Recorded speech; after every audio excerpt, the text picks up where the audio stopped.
Cobra battalion के जो जवान शहीद हुए हैं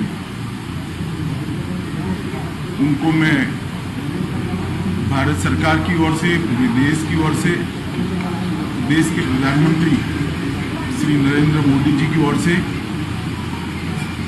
श्रद्धांजलि देता हूं। उनका ये सर्वोच्च बलिदान व्यर्थ नहीं जाएगा। ये लड़ाई को निर्णायक मोड़ पर पहुंचाने के लिए उनका बलिदान देश हमेशा याद रखेगा। विगत कुछ वर्षों में नक्सलियों के खिलाफ लड़ाई निर्णायक मोड़ पर पहुंची है और इस दुर्भाग्यपूर्ण घटना ने इसको और आगे बढ़ाने का काम किया है। हम 2 मकाम और आगे बढ़े हैं। आज छत्तीसगढ़ शासन के मुख्यमंत्री बघेल जी के साथ सभी फोर्स के अफसरों के साथ अभी रिव्यू मीटिंग भी की और रिव्यू मीटिंग के अंदर ये लड़ाई की गति किसी भी तरह से कम न हो, ये सुझाव अफसरों की ओर से ही आया, जो बताता है कि हमारे जवानों का मॉरल अभी भी इंटैक्ट है और आगे बढ़ा है। और मैं देश को विश्वास दिलाना चाहता हूं कि लड़ाई रुकेगी नहीं और गति के साथ आगे बढ़ेगी और इसको हम अंजाम तक ले जाएंगे। ये लड़ाई में अंत में नक्सलवादियों के खिलाफ हमारी विजय निश्चित है। विगत 5-6 सालों के अंदर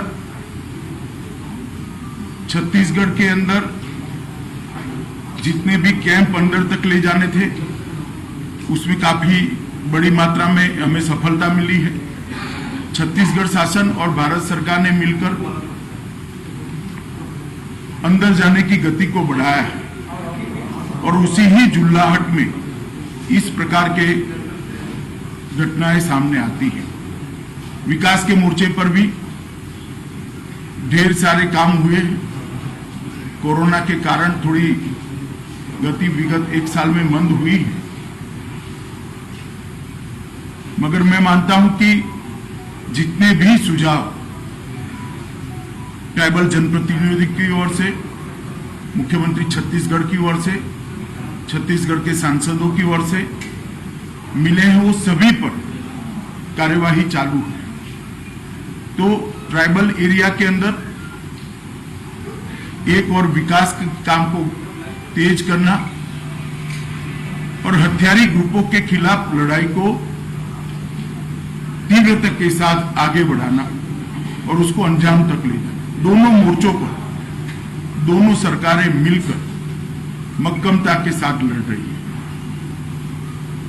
देश के प्रधानमंत्री मोदी जी ने ये पूरी लड़ाई को लॉजिकल एंड तक ले जाने के लिए भारत सरकार की प्रायोरिटी पहले से ही तय की हुई है। मैं आज छत्तीसगढ़ और भारत की जनता को विश्वास दिलाना चाहता हूं कि ये जो घटना हुई है इसके बाद ये लड़ाई और तीव्र करेंगे और ये लड़ाई को हम निश्चित रूप से विजय में परिवर्तित करेंगे। जो जवान शहीद हुए हैं उनके परिजनों को भी मैं